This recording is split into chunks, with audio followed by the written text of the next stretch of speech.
Hello મિત્રો, જય શ્રી કૃષ્ણ। મહિલા શબ્દ છે ને, મ એટલે મહાન, અને હી એટલે હિતકારી, અને લા એટલે લાજવંતી। આ શબ્દ ઉપરથી મહિલા શબ્દ બન્યો છે।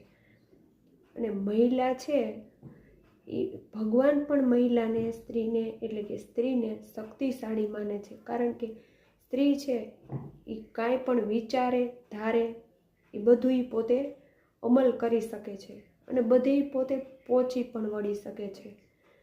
પોતાનું બાળક બીમાર પડ્યું હોય અને ખબર છે કે દવા કડવી છે, છતાં તે પોતાના બાળકને પીવડાવે છે। એ દવા પીશે તો જ બાળક સાજું થશે, એ એને ખબર છે।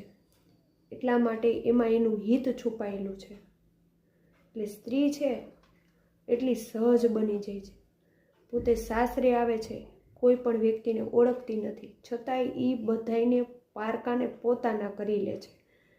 અને સ્ત્રી એટલી સરળ અને એટલી સરળ સ્વભાવની હોય છે કે એ પારકાને પોતાને બનાવતા એને જરા પણ એને વાર નથી લાગતી। એટલે સ્ત્રી છે એ શક્તિશાળી છે, પોતે વિચારે એ કરી પણ શકે છે, અને બધે પણ પહોંચી વળવા માટે પણ સક્ષમ હોય છે। સ્ત્રીમાં ઘણા પણ ગુણ હોય છે।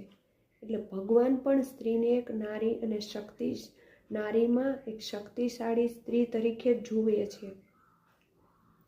સ્ત્રી પોતે વિચારે કે મારે પોતે ઘર સંભાળતા બાળકો સંભાળતા અને કાંઈ પણ XYZ પોતે વિચારે કે મારે આ કરવું છે, તો એનું જે ધ્યાન છે, ફોકસ છે, એ ઘરમાં તો હોય જ છે, પણ ઘર સિવાય પણ બીજું એક્સ્ટ્રા કામ હોય છે, એમાં પણ પોતે ધ્યાન કેન્દ્રિત હોય છે। બધે પોતે પહોંચી વળે છે।